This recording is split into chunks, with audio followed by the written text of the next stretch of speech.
C'est l'heure du journal sur RTC. Mesdames et messieurs, bienvenue. Le scanner de l'hôpital régional de Saint-Louis en panne depuis 2 mois, ce qui cause de grandes difficultés aux malades, notamment ceux atteints d'hémodialyse. Et puis, ces derniers sont contraints d'aller jusqu'à Louga pour effectuer leur séance de dialyse dont le coût est estimé à 120 000 francs CFA.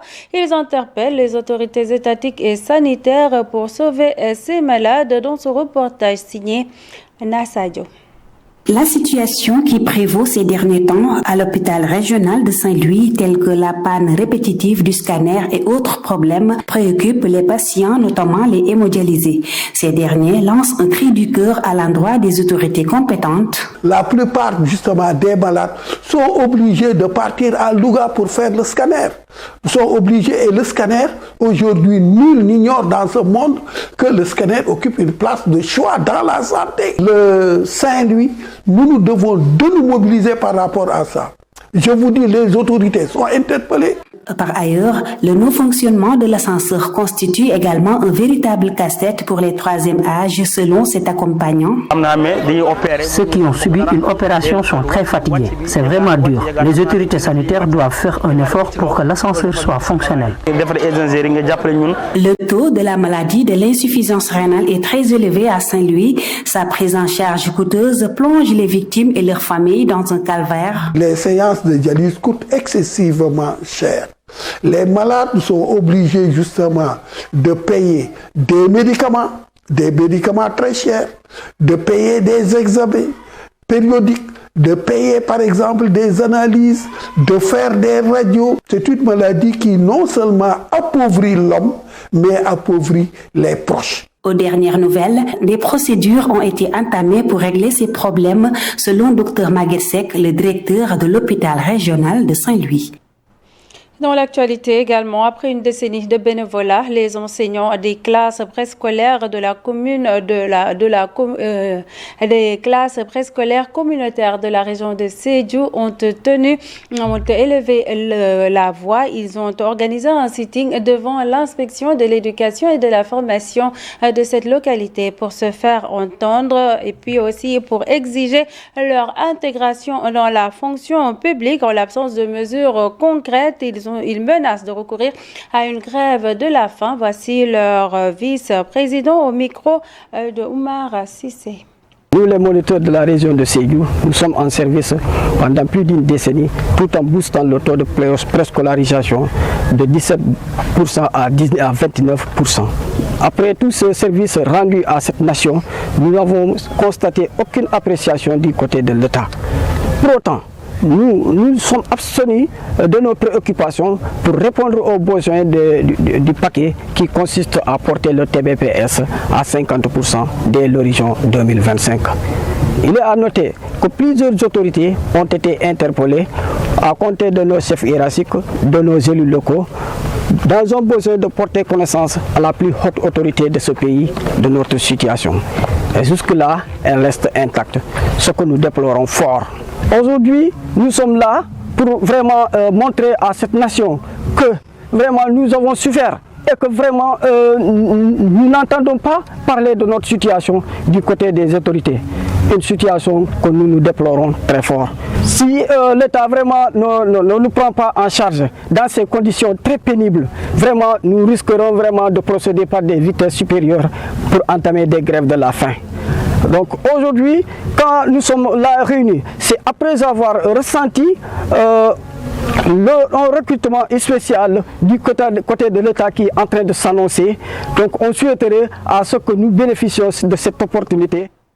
Et puis, l'Union des commerçants en équipement technologique et bureautique du Sénégal a lancé ses activités à la Chambre de commerce de Dakar. Une occasion pour l'ECOTEPS de présenter les axes stratégiques de son organisation et d'inviter les autorités à une collaboration fructueuse. Le vice-président est au micro d'Ansar Sagna. L'ECOTEPS a été mis sur pied afin de fédérer l'ensemble des membres, l'ensemble de ces membres. Donc les acteurs sont divers, ils viennent de différents horizons. Il y a différents domaines qui sont englobés par l'association, dont l'informatique, l'électroménager, la bureautique, etc., etc. Et la téléphonie bien sûr. Donc nous, à un certain moment donné, on a fait la nécessité de se regrouper, de faire un bloc afin vraiment de faire face aux challenges et défis en fait, qui se trouvent sur notre route. On a un défi de modernisation, on a un défi, il y a un défi social également, il y a un défi de formation de nos différents membres. Comme vous le savez, au Sénégal, quand on est commerçant, on pense que bon, il n'est pas allé à l'école, il n'est pas assez bien formé. Mais en fait, surtout avec les nouvelles autorités qui nous poussent vers la formalisation, aujourd'hui, on est obligé quand même d'avoir une formation derrière pour pouvoir répondre à cette demande de formation. Donc les défis sont multiformes. Donc on va essayer d'y statuer, donc de les mettre sur table et un à un essayer de trouver une solution. L'objectif au niveau national, c'est de faire le tour du Sénégal, d'avoir des représentants au niveau des différentes régions du Sénégal. Ça, je pense que très, très rapidement, on va essayer de former des comités régionaux au niveau des différentes régions du Sénégal. Donc, pour étendre un peu nos tentacules au niveau des régions. Donc, on va y travailler de façon très sérieuse, très assidue. On va faire des tournées également. Donc, voilà, pour fédérer le maximum de membres possible et que l'association ne soit pas uniquement une association de Dakar, mais une association en fait du Sénégal tout entier. Les régimes successifs ont élaboré plusieurs plans de logements sociaux, mais les résultats demeurent insuffisants. À Dakar, la nouvelle génération se montre de plus en plus pessimiste quant à la possibilité d'acquérir une maison. Mais qu'est-ce qui est à l'origine de ce désespoir? Élément de réponse dans ce reportage signé Lamine Goudjabi. Acquérir une maison à Dakar est devenu un rêve quasi impossible pour la nouvelle génération. Cette situation s'explique par de nombreux facteurs et plusieurs habitants de Dakar expriment leur réticence face à cette réalité à l'image de ce résident de Pékin. Dans Dakar, ça dépend rek bo tamul fi ngoy bëgg parce que amna zone yo xamné fi bo ñëwé Dakar pour nga am fi kër. Ici à Dakar, pour y avoir une maison, déjà c'est pas facile. Mais aussi il n'y a pas de place là où on peut te vendre pour construire. Ici à Technopole, c'était une forêt. Mais aujourd'hui, tout est occupé. Donc je pense que ici à Dakar, si ce n'est pas la maison de tes parents, ce n'est pas possible d'avoir une maison. C'est pas du tout facile. Mais à part ça, dans son garage, ce mécanicien partage le même avis et dénonce l'accaparement des terres par une minorité, un problème qui aggrave la crise du logement dans la capitale.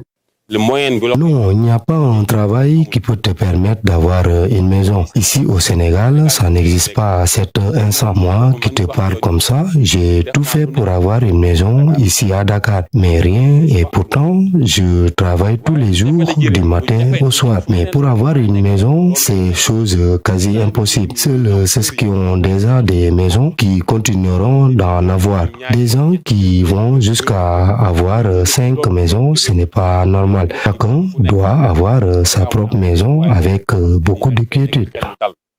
Malgré les défis persistants, cet ouvrier refuse de perdre espoir. Pour lui, l'accès à un logement reste un rêve réalisable. Oui, moi, j'y crois sincèrement parce que présentement, je travaille. Et même si je ne construis pas une maison, mais que je gagne de l'argent parce que ma maman compte sur moi, vraiment, ça peut être. Il suffit juste de travailler. Le gouvernement est vivement interpellé à adopter des actions concertées et des réformes adaptées permettant aux ménages à faible revenu d'accéder à un logement décent avec une plus grande tranquillité d'esprit. Direction le sud du pays, à Bignona, tout est fin prêt à la paroisse Notre-Dame de Lourdes pour la célébration de la fête de la Nativité de Jésus-Christ et la messe de minuit. Le vicaire de la paroisse revient sur l'importance de la fête de Noël qui doit être un moment pour le fidèle catholique d'effectuer un retour vers la paix, mais aussi de développer la solidarité envers les plus démunis. Le voici avec Jakaria Djedjou. La fête de Noël que nous allons célébrer sous peu est une opportunité pour revivre tout simplement l'histoire du salut du peuple de Dieu. En la personne de Jésus-Christ, le Verbe de Dieu fait chair et qui a habité parmi nous, pour nous apporter tout simplement la lumière, mais également et surtout pour nous donner le don spécial du salut. Parce que le Seigneur Dieu a voulu que son peuple soit racheté de ses péchés et qu'il puisse vivre avec lui et rétablir tout simplement notre union qui est souvent blessée par ce qu'on appelle le péché.